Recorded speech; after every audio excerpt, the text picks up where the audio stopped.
Hello and welcome to Matcha Mornings, part of the Wander Barn Podcast Network.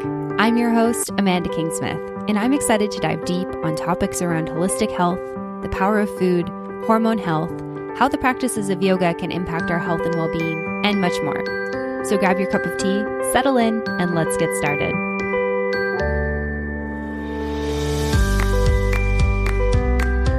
Hello and welcome back for another episode of Matcha Mornings. I am so excited that you've decided to join me for another episode of this podcast. It's been so amazing starting to hear some feedback and hearing from people who are starting to listen and enjoy the episodes. And I'm just really grateful that you've decided to give me your time to listen to these episodes and enjoy the show.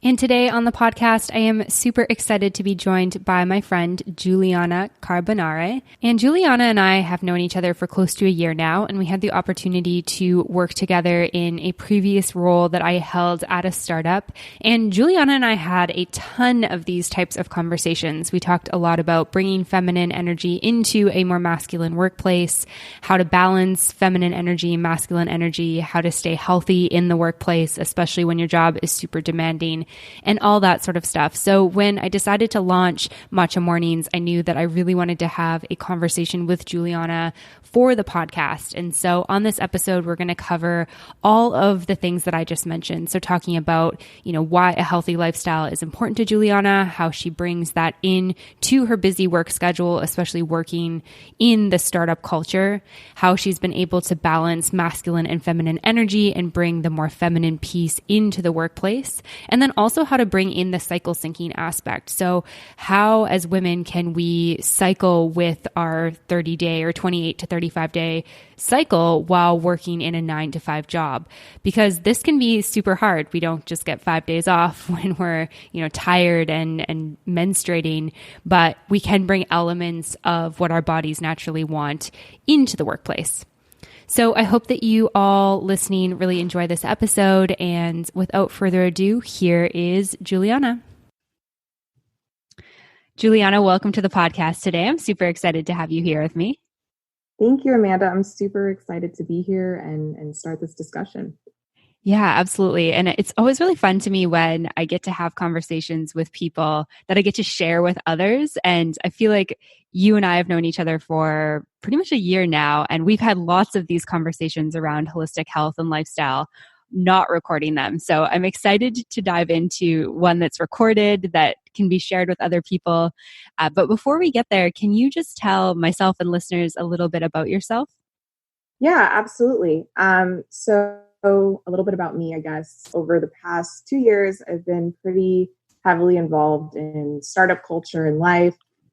So I've always had a really big interest in the business world, just from seeing how businesses start from the ground up and then getting to experience and be a part of that. But then on the other side of that kind of career track driven side of myself, from a very young age, I just grew up in a very holistic, organic family environment, if you will. So as I've grown, as I've gotten older, as I've gotten more involved in my personal career, it's just been a really interesting journey for me to see how my holistic health beliefs have begun to intertwine with my career development and just kind of navigating those seemingly two very different worlds. Yeah, absolutely. And having also been involved in the startup world and the corporate world as well, I can really relate to that. I've always told people that I feel like I'm like not corporate enough for corporate. It's like I'm too spiritual for corporate because people are like, I don't get like what you're all about. Like, this is weird. We don't do things like that. Has that been kind of your experience in some ways too? Yeah, absolutely. Like there's always the line that you want to draw where you have your professional boundaries versus your personal life. But there also, to me, I've experienced benefits in kind of finding that really healthy intersection between the two. But I can definitely relate, like through traditional schooling and then more traditional jobs, just feeling like I almost have to hide that part of myself because it's too much for the people around me. Yeah, absolutely. And so you mentioned that you grew up in a family that was more holistic and healthy. Can you tell me a little bit about like what that upbringing was like and how a healthy lifestyle has just been kind of integrated into your life? Yeah. So I would say it starts off with my kind of ethnic background and heritage. My mom is 100% Colombian, born and raised there, didn't move to the States until her mid 20s. And my dad grew up in a very traditional Italian family. He grew up in Brooklyn, New York. So, the first versions of both of those cultures intersecting is with food. We were a family that cooked everything from scratch. My parents never let us have, frozen foods, processed foods. It was just food was the center of our cultures, our family time. And we just did not cheat in that regard on any way. So, as a kid, I wanted Oreos and Lunchables and the cool things that my friends were having in the lunchroom. But at home, we were very strict about basically how we nourished our family and how we centered that family time around food. Beyond that, my dad studied yoga for a bit when he was in college. He grew up in the 70s. So a lot of that influence kind of bled into our childhood upbringing in terms of health and just how important it is to integrate movement into your lifestyle. My mom's always been a very active person, just knowing that, when you stay active, when you feel good about how your body feels, it just translates and transfers to a lot of other elements of your life. So my family was really big on eating good meals, getting the movement that you needed. And even though these seemed like really basic things, like I noticed from a very young age that friends and peers, their families more so were just like, let's just, I guess, practice more sedentary habits. And not that there's anything inherently wrong about that, but it was a very stark difference from kind of how my family internally operated. Yeah, absolutely. I'm down in Panama right now and I've spent a lot of time in Mexico. And one of the things that I love about the Latin American culture is this love of food. Like food is very much a ritual and there's so many flavors and spices and stuff that's used. And you can certainly find that in lots of cultures around the world. Italian culture is a big example of that. But I find being Canadian with my background's kind of English, Norwegian, German, Dutch, that type of thing. The food is different. And I think a lot of that has to do with the climate that it came from and that sort of thing.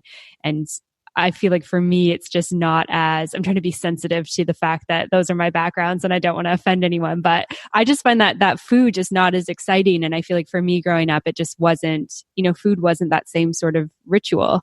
And it's one of the things that I really love about being able to immerse myself in cultures as an adult, because I think that's such a beautiful thing. Yeah, absolutely. It's something that, I've noticed now as a grown woman and adult that I've carried with me and I'm really grateful for. One of my top ways to just connect with people, especially when I make new friends, is just to cook for the people that I love. And it's just such a beautiful collective experience when you take fresh ingredients, you cook and prepare it into a wholesome, nourishing meal, and other people are able to experience that with you. And you can really see the joy on people's face of just having someone kind of facilitate the process of healthily nourishing them. It's a really beautiful thing. And it's definitely something I can see myself bringing very deeply into my future family dynamic, even more so than I do now. Yeah, absolutely. I really love that. And I think it's also really cool that that's something that you've carried with you into your adult years. I feel like there's I've often heard you can raise your children a certain way, but they can go out and, become whoever they want as adults, which is a really beautiful thing. But, for a lot of people, that means maybe you go and you're like, oh, okay, I don't care about these things anymore. And it's not important to me, which if that's your thing, that's obviously totally fine. But I love that this is something that's been really important for you and continued into your adult years.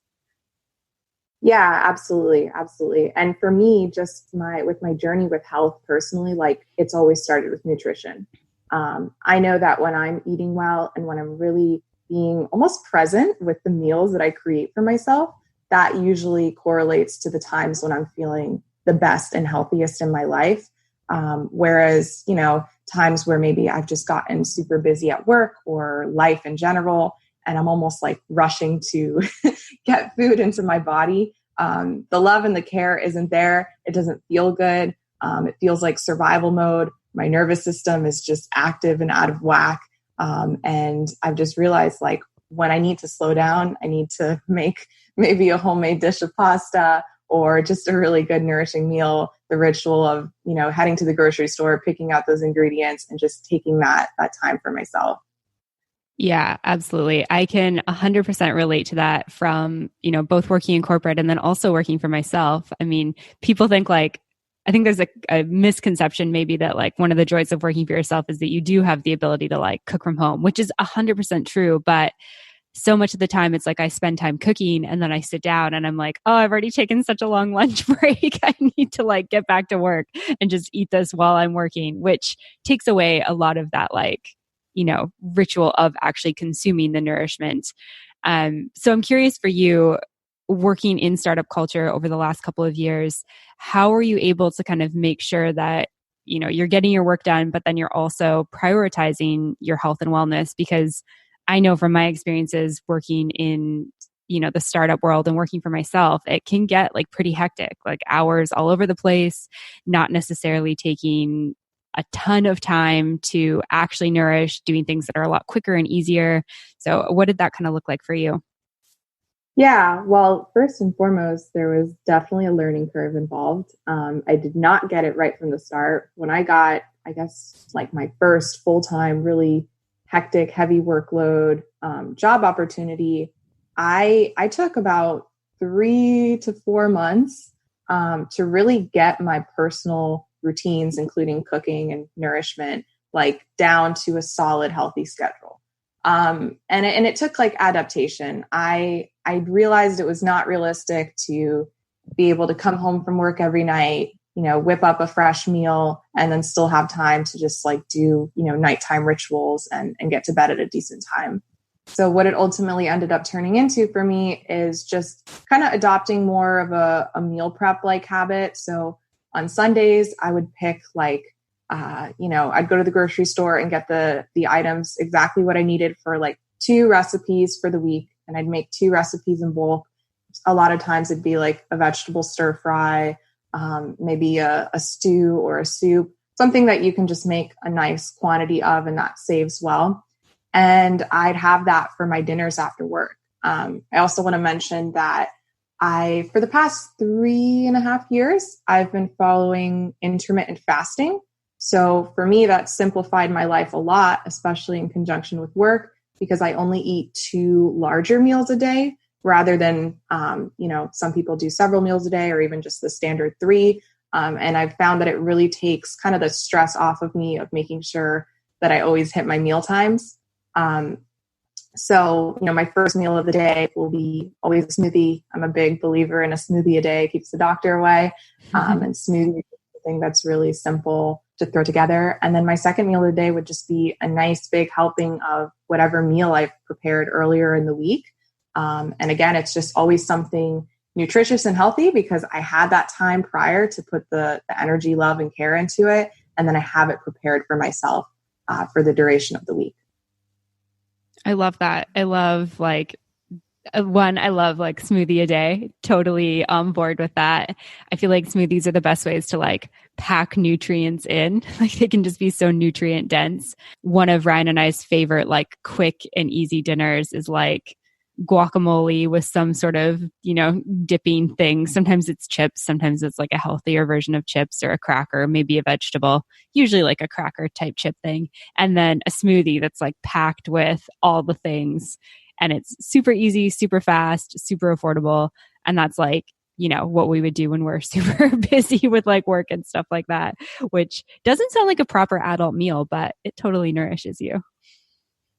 Yeah, absolutely. Like when you think about what babies eat, like one of my personal little life philosophies, I guess, if I can even call it that, is when I feel like really lost and just chaotic in my life, I need to go back to treating myself as if I was a child. So making sure I get all of those basic needs met and guiding myself to meet them.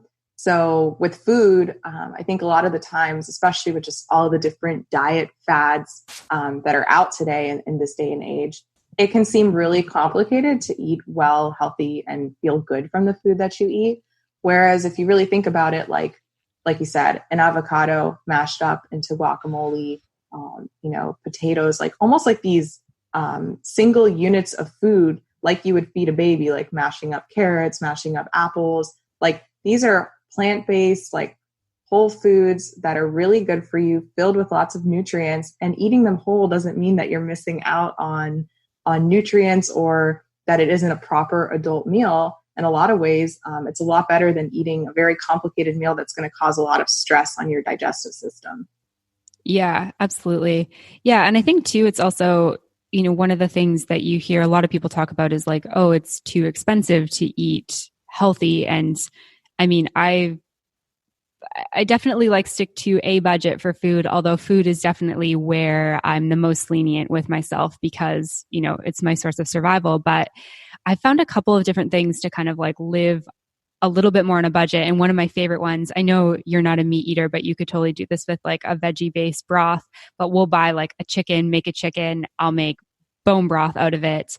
And then I'll take like a bunch of veggies and you can get like packs of frozen veggies, like even organic ones for, $1 or $2. It's super affordable. Throw it in, cook it, add some spices in, blend it up, and you get a ton of portions of it. And that's like a great nourishing meal that doesn't cost very much. Yeah, absolutely. I love that. And I know for people that do eat meat, bone broth has a lot of really awesome studies behind it. And that seems like a really great way to use all the parts of what you've bought.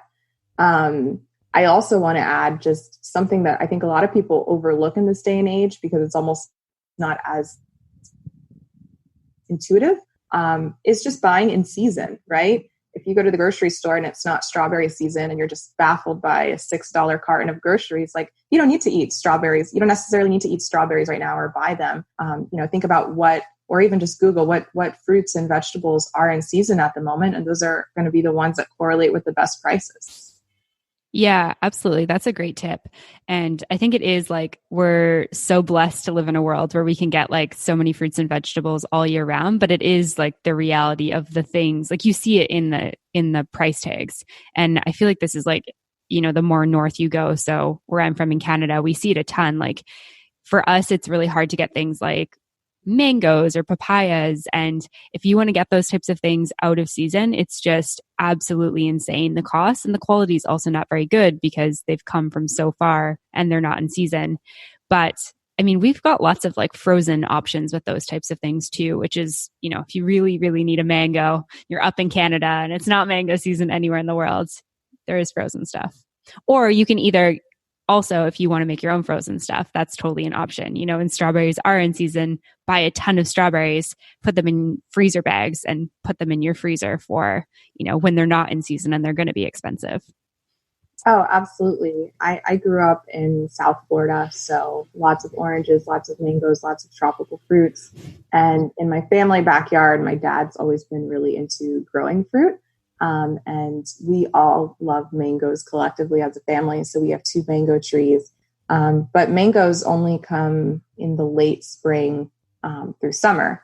But we would get so many mangoes that we would just cut them up and freeze them. And we basically have frozen mangoes all year long. So that's another really great way to make sure that you have those options available to you. But you don't necessarily have to deal with the price or even the low quality, like you said, at the grocery store. Having 2 mango trees is like a dream for me. Like, can I live with your parents? It is pretty great. Mangoes are definitely my favorite fruit. And there are so many different types too. The interesting thing about Florida is that despite, us being pretty much the same climate, same temperature all year long, we still do have fruit seasons. So if it's the middle of winter, which for us isn't really winter, you still won't be able to find mangoes in the grocery store, which kind of always puzzled me. I feel like I need to look into that a little bit. Yeah, that is really interesting. I mean, I grew up where almost nothing grows for most of the year, so I have no idea. But that is very, very cool. That definitely makes Florida a little bit more appealing to me in terms of maybe a permanent home in my future. Yeah, there's a lot to Florida. Fruits are a plus, though. Yeah, absolutely. And so something I'm curious about when it comes to, working in startup culture as well, and at least, my experience and my perspective is that a lot of times startup culture is really masculine. And it's not only masculine in the fact that you'll often find like a lot of actual like male people working in it, but I feel like in general, the energy is very masculine. So it's very demanding. It's long hours. Like it brings a masculine energy to it. At least that's been kind of my vibe with it. I'm curious, like, what was your experience like with that? And how are you able to kind of bring like a feminine energy to your role and to the environment?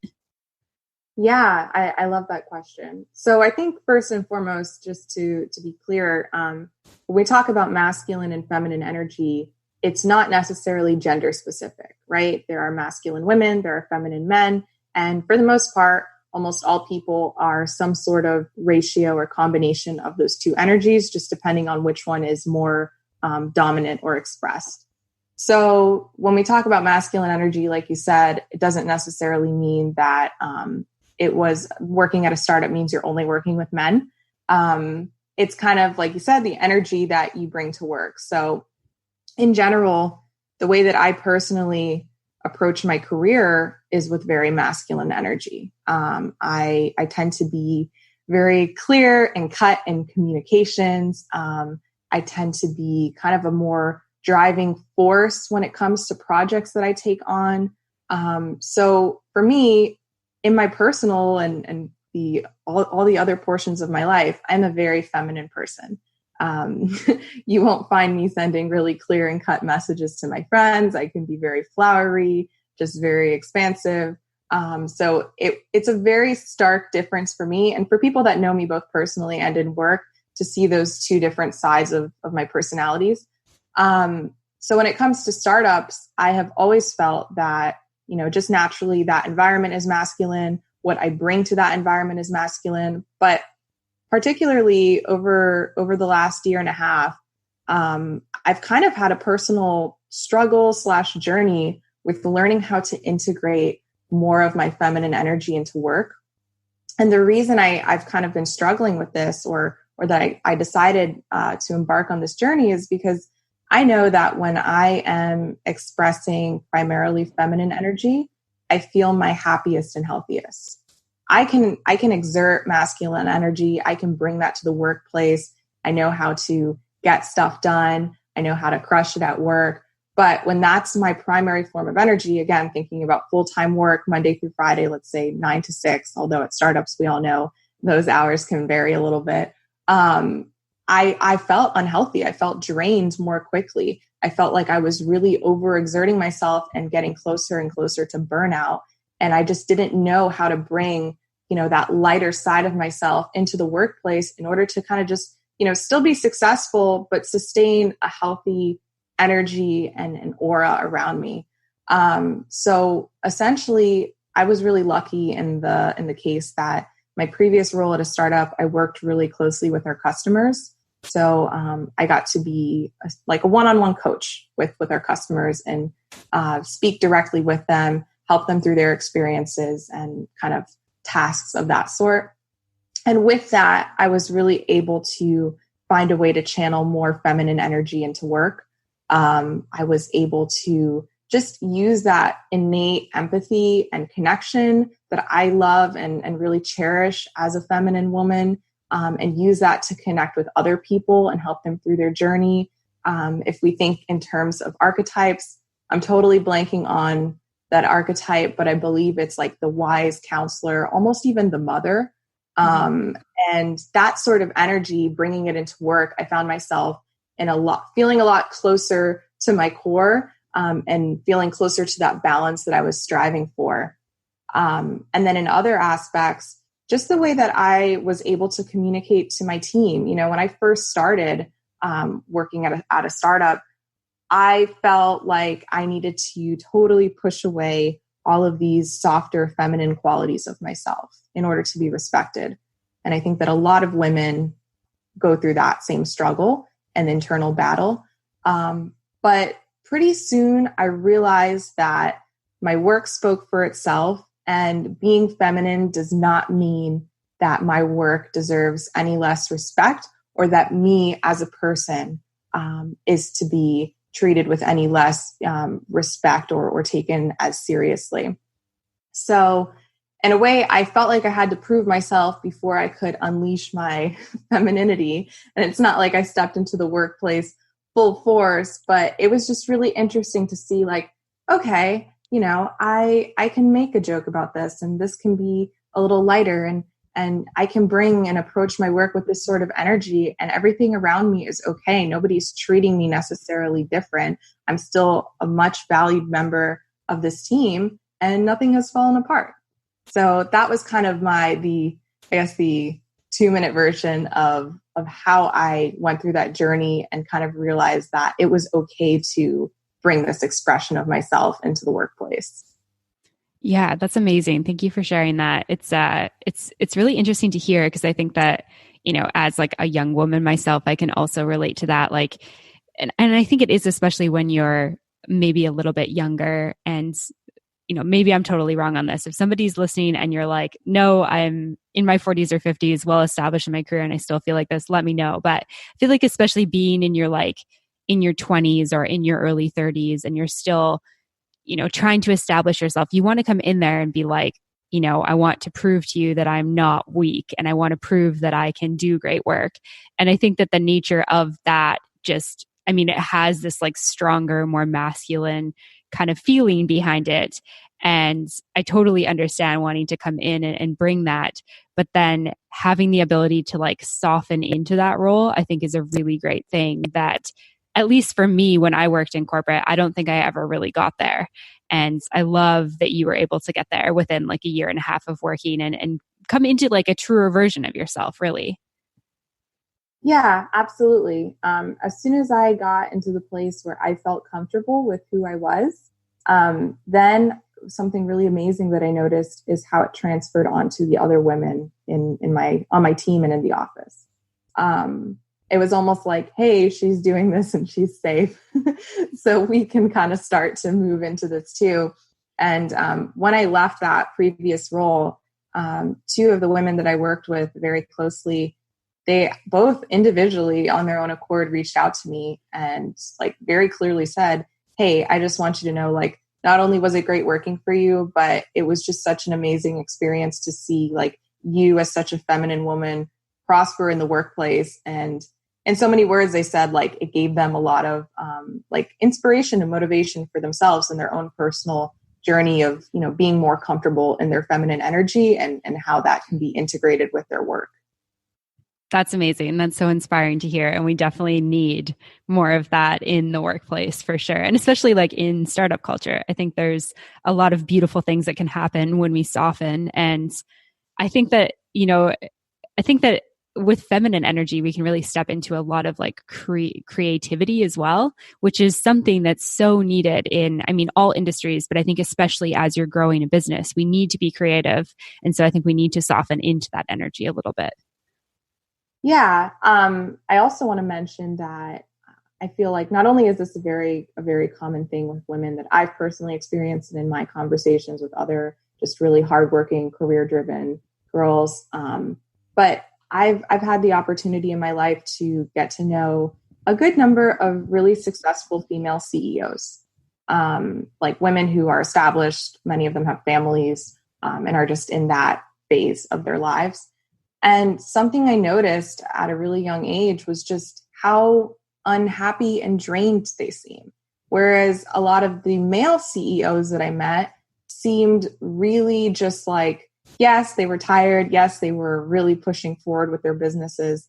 But for the most part, I just felt like these men seemed way happier than these women.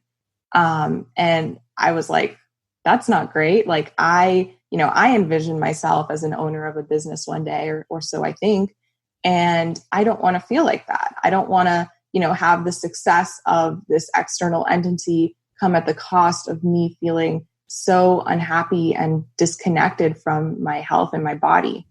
And just these past 2 years of working in startup culture, some, I guess, like mini revelations that I've had have been that I find that a lot of women, when they step into the workplace or they get farther in their careers, they feel that the only way forward with success for them is to become more like men.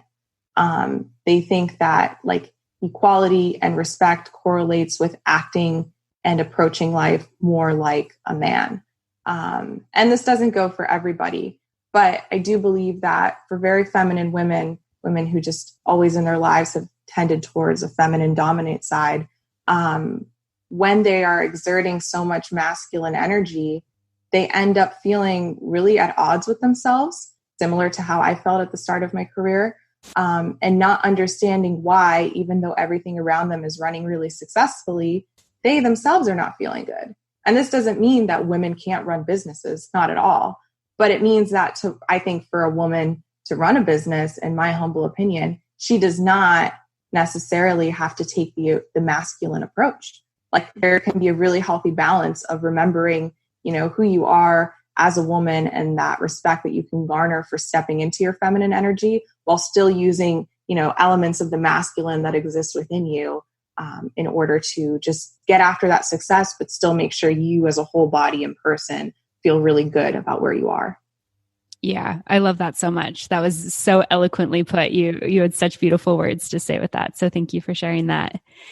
If somebody's listening and they're like, okay, this sounds awesome. I really want to, start embodying my feminine energy a little bit more, particularly in my career. How do you even start with that? Like, where do you go to, I guess, like stepping into your power as a woman in your career? Yeah. So I would say the number one thing is that it starts outside of work. You have to look at what your life looks like outside of your work hours.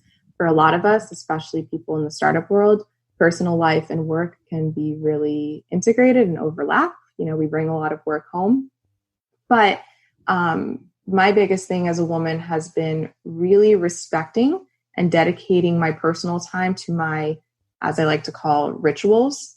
So for every woman, this is going to be and look differently, but figuring out what it is that makes you feel at home in your body. So I know that can sound really like new agey and a little abstract spiritual, but essentially, what are the activities and practices that make you feel confident, make you feel good in your body, make you feel healthy? And we all know that feeling for ourselves, but it's kind of a matter of backtracking into, what are the practices that bring you into that feeling?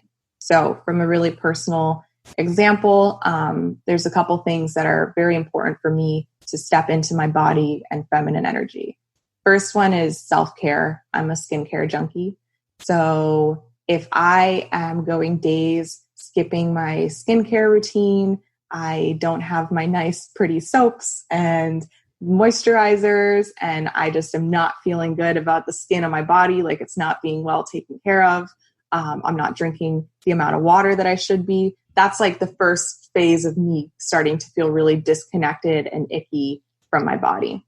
So I have really strict like morning and evening skincare routines that I like to keep. And it means I go to bed feeling just really taken care of and happy. And I wake up and have that really nice, just like 10-minute morning routine where I can feel really great about this literal skin that I live in.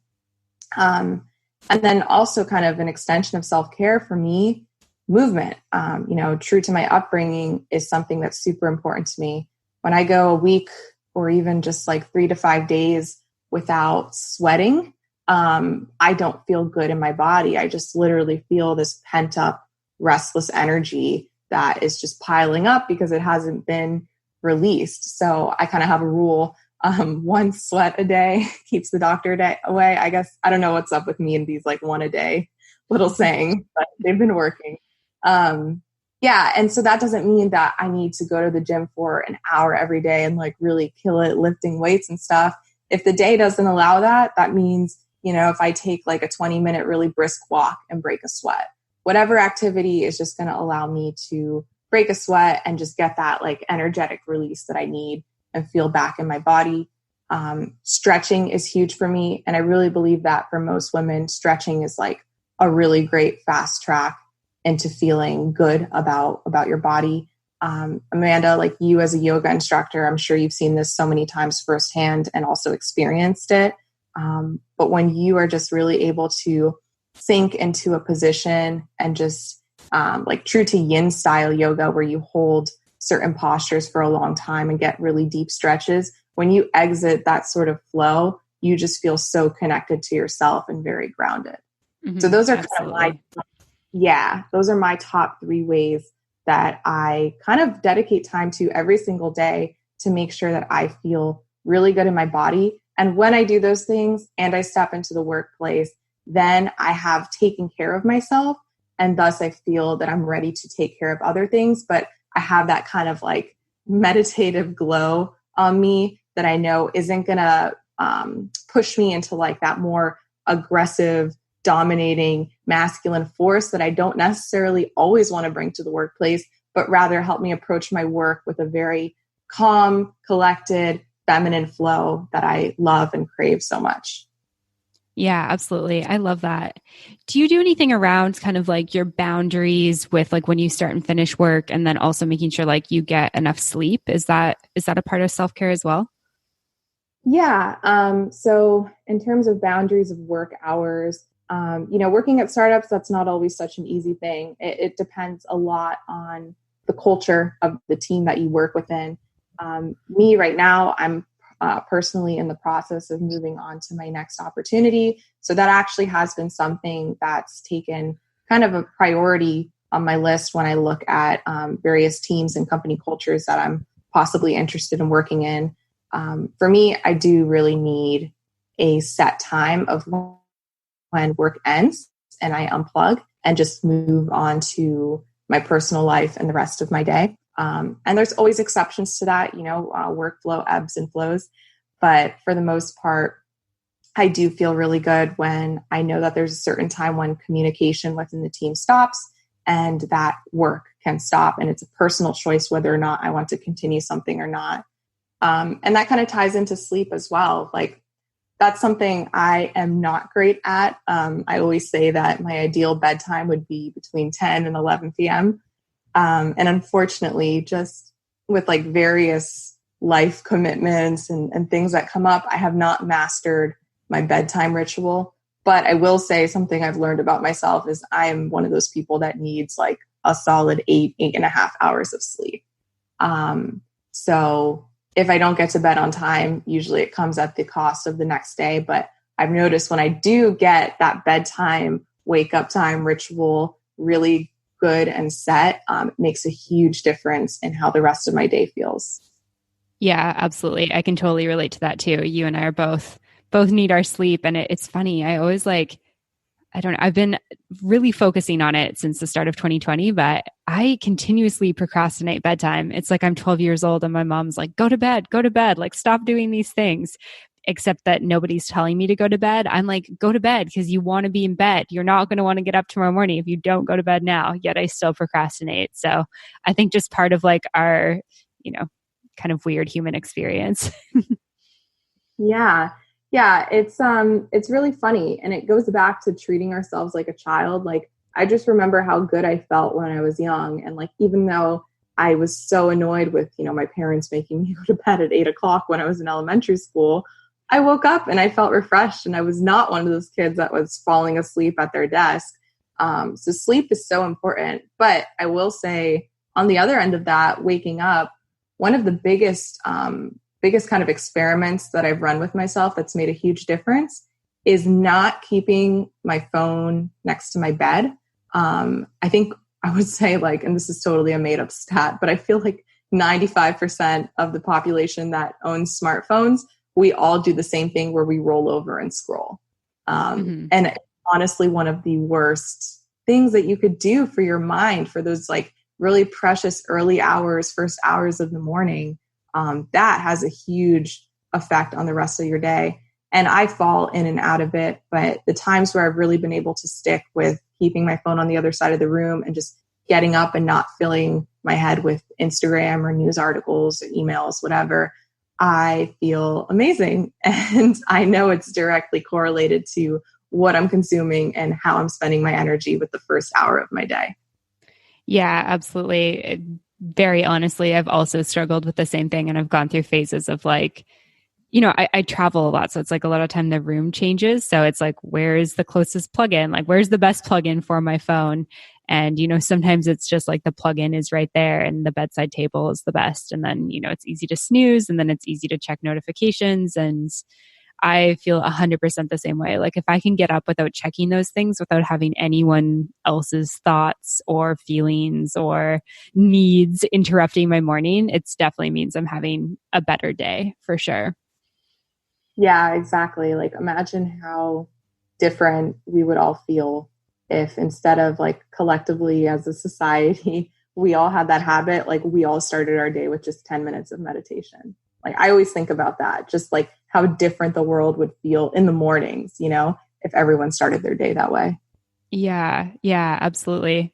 Yeah, I think life would be very different as society. So I think it's a goal. It's a goal. We need to get closer towards that, and definitely a goal for myself personally to move towards that, because it's such a bad habit and it's so hard to break, but it's like, yeah, it's just weird. It's like eating sugar. It's kind of addictive. So it's really hard to stop it. Absolutely.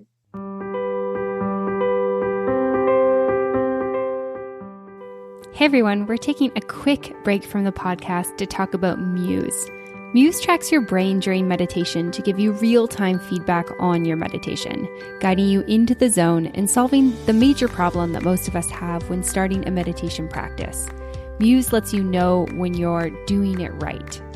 Your Muse headband basically acts like your personal assistant. While you meditate, Muse measures whether your mind is calm or active and translates that data into sounds. When you're calm, you'll hear peaceful sounds, and when your mind wanders, the sounds will intensify, guiding you back to a calm state. So if you're like me, where you have a really solid meditation practice and you love to do it every day or every couple of days, but sometimes you just find that you really can't get in the rhythm because your mind is so busy, Muse might be for you. The best part about this is that I have a 15% discount off just for listeners of Matcha Mornings. So head on over to bit.ly/Matcha Mornings Muse to get your discount. All right, back to the episode. And so the last thing I wanted to talk about was cycle syncing. This is something you and I have talked a little bit about off the air. And I'm curious, when you first got introduced to cycle syncing and how you started to be able to add that into your work and your lifestyle. Yeah, so this is like one of my favorite topics in the world. I think this would have to be a whole nother hour-long conversation about hormones and birth control and how it affects your menstrual cycle and just the power of your menstrual cycle. But the condensed version of all that information would be, as women, we have menstrual cycles. And for many women, their menstrual cycle or their understanding of their menstrual cycle is just connected to that 1 week or 3 to 5 days of the month when they are bleeding. However, when we talk about the menstrual cycle, it's an entire cycle, meaning technically, 28 to 31 days, depending on how long your personal cycle is. And there are different stages within it, depending on which hormones are filtering through your body. So if you are off hormonal birth control and your body is cycling through its natural menstrual cycle, your cycle is regular, you are on a very finely tuned schedule of hormone regulation and just basically a really great cocktail of hormones that your body serves its reproductive system every month. Now, these hormones, as many of us women know, don't just affect the reproductive system, but they also have an effect on our whole bodies. Sometimes that manifests as symptoms like getting acne or cravings or mood swings and just all those really typical things that we associate with PMS and our periods. But the truth is that those symptoms aren't limited to just, the days prior to when you bleed and PMS. There are also positive symptoms that you experience throughout the other phases of your cycle earlier in the month that a lot of us aren't aware or tuned to, but we could be using to our benefit and advantage. So there's a lot of really great information on the internet about the different stages of your cycles. One of my favorite people that I follow, her name is called Nicole Jardim. She's known as the Period Girl, and she's super knowledgeable about the menstrual cycle and goes into a lot of detail about what each phase of your menstrual cycle means for you. So for me personally, and this is something that follows most women, but when I'm in the ovulation phase of my menstrual cycle, meaning that my body is preparing to hopefully be fertilized and produce a baby, I have so much energy. I have so much clarity. I feel just on top of the world, ecstatic. I'm very low maintenance in terms of mood swings. Now, of course, life can step in and have an effect. But for the most part, if your life is just normal and routine, these are the internal feelings and positive symptoms that you'll have. So that being said, knowing that knowledge about this is how I'll feel during, this week period of my ovulation, I have started to use that time to my advantage. So I'll plan really big creative projects that essentially need a lot of mental juice and energy for when I'm ovulating. Doesn't always work out perfectly, but if I have control of it, that's when I'll schedule it, because I know that's when I'll do my best work, versus when I am in the PMS, approaching my period phase of my cycle. I'm really low energy. I need more rest. I'm feeling a lot more emotional, a lot more mood swings. I'm just lethargic, tired, fatigued, feeling weak. And throwing a project on my plate during that time is not going to be the best option.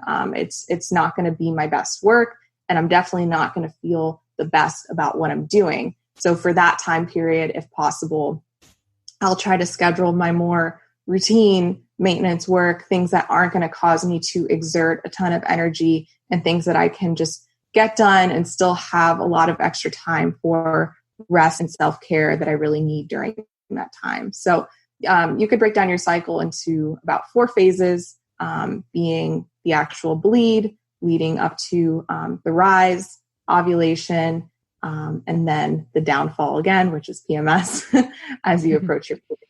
And then kind of work within almost those 4 weeks of the month, or of that 28 to 31 day period, and figure out, which projects and which tasks you have in the upcoming month would fit most appropriately into each of those phases.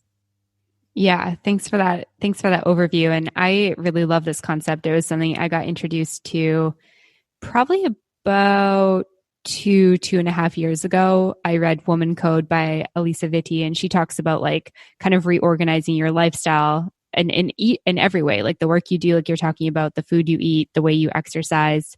And it's so interesting because for me, it was, how old would I have been? 28, 29. And it was like this total new concept to me. Yet I was like, this is also so intuitive, we feel this sense of tiredness when we're menstruating, and we feel, kind of icky leading up to it. At least I do. And then I notice that burst of energy come back. And yet there's so many times where I haven't listened to that. Like I went through a phase of my life where I was like, exercise, exercise, exercise. And I would push through all of that and just not listen to my body at all. And I think that so many of us are like that, and tuning into it, I think, is actually more productive, both physically, mentally, and professionally, because we're really working within the natural ways that our body is working, and our hormones dictate so much of the way that we feel, the way that we live. And I just feel like there's more ease working within a little bit more with your cycle instead of trying to work against it. Yeah, exactly.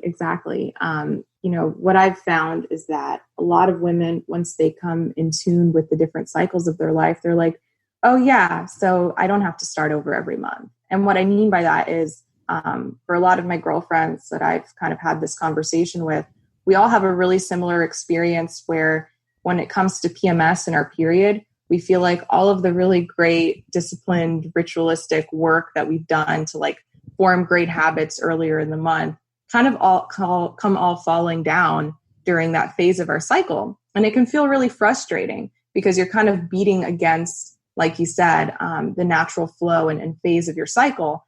And then it feels like once your period ends, or once the bleed ends, you have to start all over again. And it just feels like this really exhausting process. And so for me, I realized that after so many years of pretty much combating against my cycle, that I needed to work with it. And instead of just trying to fight through, like you said, exercising really hard, like I would do earlier in the month, like still taking on my normal workload, I finally started to honor this like forced period of rest that my body was giving me, and realize that in a lot of ways, this was my body speaking to me, giving me a gift to help prevent future burnout, right? I had a friend who actually just last week was telling me a really interesting story, how this last month or her last cycle was one of the most stressful months of work she's had. And she pushed and pushed and pushed herself, including during when she was bleeding and having her period. And this month she got her period again, and it almost came back with like vengeance, one of the worst phases of PMS and bleeding that she's had in a really long time. And we were talking about it, and she said that she honestly attributed it to just pushing her body way too hard the previous month. And now her body was like, no, we really are going to rest this month, and you need to listen to me. And again, like tying this into feminine and masculine energy, for men and for people that have dominant masculine energy, it kind of brings you away from living your lifestyle in terms of ebbs and flows. Like if we were to look at masculine and feminine energy on a sound wave chart, feminine energy is like those like waves, up and downs, very free flow, whereas masculine is like a straight line up in a very leading forward direction. So the cycle mimics that feminine energy of just going with the ups and downs, the highs and lows of life. Starts with your mood and eventually, you know, your external world. And you can honor that. It doesn't have to be an inconvenience. Yeah, absolutely. I can definitely relate to your friends. I feel like my body is the exact same way. It's like such a strange experience to live in a body and like be a human in a physical body. And you're like, it's like you have to kind of agree with each other. There's all these things we have to do to make sure that, you know, we're in agreement with one another and we feel good. But I can definitely relate to that. Like just even with travel and holidays, you know, my last period before this one was just, I felt like my body was doing the same thing too. Like, slow down. Like, I am going to make you feel so shitty that you have no choice but to stop moving now because this isn't cool. So yeah, I think it's just another reminder that like, we really do need to listen to our bodies. I am curious. So with like coming back to this idea of like working in startup culture, having these really busy full-time jobs, how do you kind of honor that, like this period of rest while still like keeping up with this busy workload? Yeah, that's a really good question. So I definitely struggle with that a lot because if you are somebody who has experience in a startup or just the startup world in general, you know that it's not corporate by any means. And that being said, you're not going to have a really clear image of what your workload looks like month to month or even week to week. Projects just jump on your plate all the time. And it's just very much like, be ready, be prepared for the next thing. So when it comes to trying to like connect my cycle flows with my workflow, I found that just with the previous startup environment that I worked in, a lot of the projects that I would take on were actually things that I created for myself, meaning that if I saw an issue with something or I saw a possible improvement that could be made, like it was a project I put on my own plate rather than something assigned to me. So with that comes a lot of freedom. If I have an idea and I'm approaching the PMS phase, I pretty much would say, all right, we're going to do this after you're done bleeding as you begin, you know, the rise towards ovulation. Now, of course, there were times where I would have something assigned to me and I just did not have control over the project that ended up on my plate during a phase of my cycle that wasn't ideal. And that could mean that I had to power through it or figure out other things on my plate that I could possibly push towards the time when I know I'd have more energy.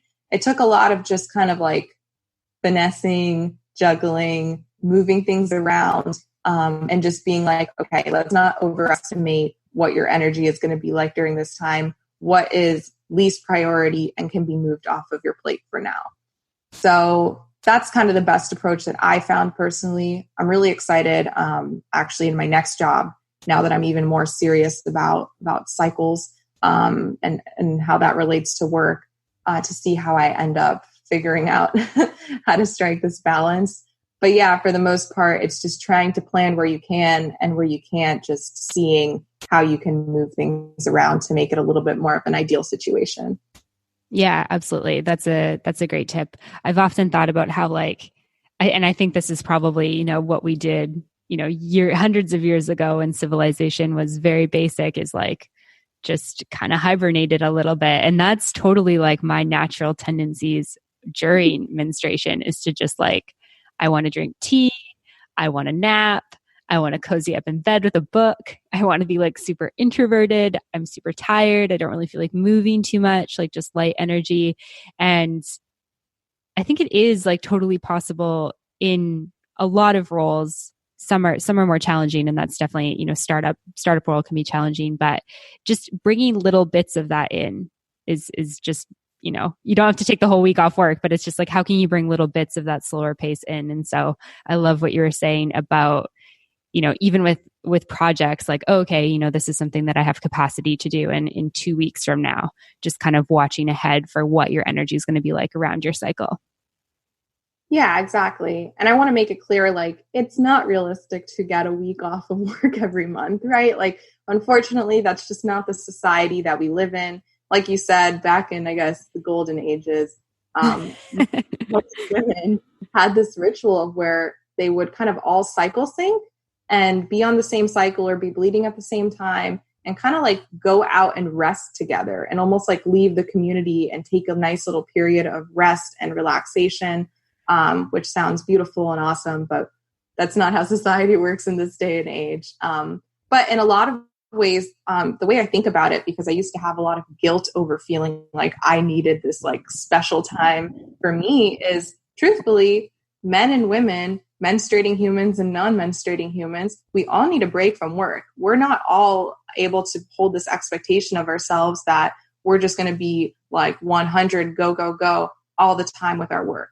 Everybody takes periods of work on some sort of semi-regular basis where they kind of take an easier, week or few days of work in order to just kind of give themselves a little bit of recharge time before they head up their next project. So with us, as women, we are able to be on a really nice fixed schedule where we're almost ensured that we're never going to burn out if we respect and honor kind of that push that our cycles give us.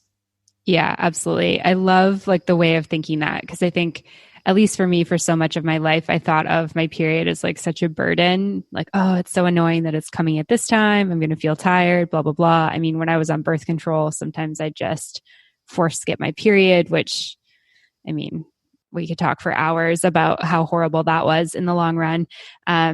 And something that I absolutely do not recommend doing. But I think that as I've gotten, a little bit older and a little more educated around this, it's, it is a little bit of a gift to slow down. And I love being able to look ahead to the month and, schedule a quiet weekend when I'm menstruating. And it's like, okay, it's like a really good excuse to just spend a weekend, by myself, recuperating, resting, all that stuff. So you're absolutely right. If we tune in and we start paying attention, then we are given this like gift of a more restful period if we listen. And that definitely prevents burnout for sure, because it's so easy to burn out with a full-time job in today's day and age where we're so busy. Absolutely. Yeah, that makes me so happy to hear that you schedule like a quiet weekend when you know that you're menstruating. This is one of those things that I feel like if all women knew and had the education around their menstrual cycle and didn't just think their period was like 5 days of bleeding, that they would be like, this is such powerful information. Like it can change people's lives. Yeah, absolutely. I 100% agree. On that note, I know you've mentioned one resource you really love. Do you have any other resources that have been really impactful for you that have helped you kind of become more educated on this? Yeah, I have quite a few people that I follow. I guess the top people that I would recommend if you are a very feminine woman, either looking to step more into your feminine energy, or you just want to learn more about menstrual cycles, your menstrual cycle, and what those different phases look like. Like I said, I recommend Nicole Jardim, the Period Girl. I recommend a blog and account called Rising Woman. They're on Instagram, and they also have a really awesome website filled with really interesting articles. I recommend the book that Amanda said, Women Code. That's been like a huge book that's kind of pioneered the way that women view their menstrual cycles.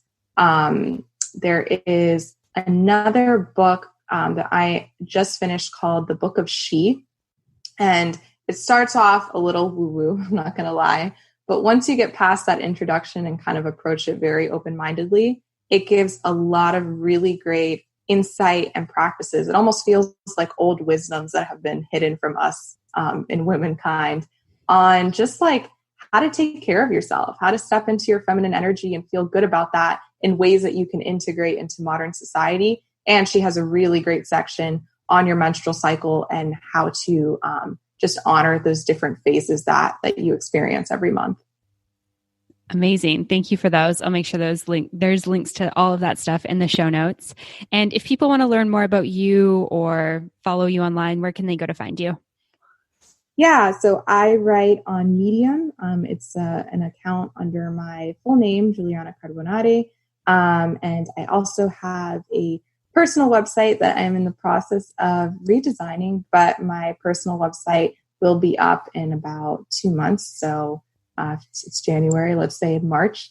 And there I also have already a big existing pool of blog posts I've written about startup life and just personal thoughts. And I'm really planning on expanding some of those categories into things that are more under these topics as well. Amazing. And is that just your first and last name? Yes. Amazing. I'll put a link for that as well. Julianna, thank you so much for your time today. This conversation has been so awesome. And as always, I feel like I could just spend my entire day chatting with you. And so just thank you for taking the time to do this with me. Yeah, absolutely. I honestly feel the same way. I'm so happy that I got to come on the show and talk about things that I honestly love and gab people's ear off all day anyways. Amazing. Thank you. All right. I hope that everyone enjoyed that episode of the podcast with Julianna. Make sure that you go and check out everything that she's up to with all the different work that she's doing.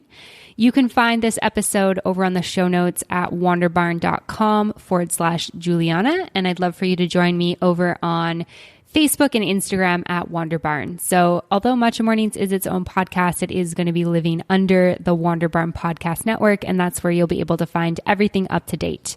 Of course, you can subscribe to the podcast on Apple, Spotify, anywhere where you get your show, and then you'll get all new episodes delivered automatically to your phone when they come out on Tuesdays. Julianna mentioned a number of different resources and books that she really loves in this episode of the show. And so I've hooked you guys up with a free 30-day trial of Audible. So you can listen to one of the books recommended in this episode completely for free, maybe even download a couple from this episode and maybe one from another episode or something like that. So if you are interested in trying out Audible 30 days for free, head on over to bit.ly/Matcha Mornings Audible and sign up for your free trial today. As always, thank you so much for listening. I am so grateful for your time, and I hope to see you soon. Okay, bye for now. Thanks so much for listening to this episode of Matcha Mornings. To find links mentioned in this episode, show notes, photos, and more, head on over to wanderbarn.com/podcast/matcha-mornings. To be the first to know about brand new episodes of Matcha Mornings, subscribe on your podcast app. If you enjoyed this episode of the show, please leave a review or send me an email at wanderbarn@gmail.com with the subject line Matcha Mornings. To follow along with me, Amanda Kingsmith, you can find me on Instagram at Amanda Kingsmith to learn more about other fun projects I'm working on. To find more great podcasts like this one on topics such as travel, the business of yoga, cryptocurrency, and more, head on over to wanderbarn.com. Thanks for listening, and I'll see you soon.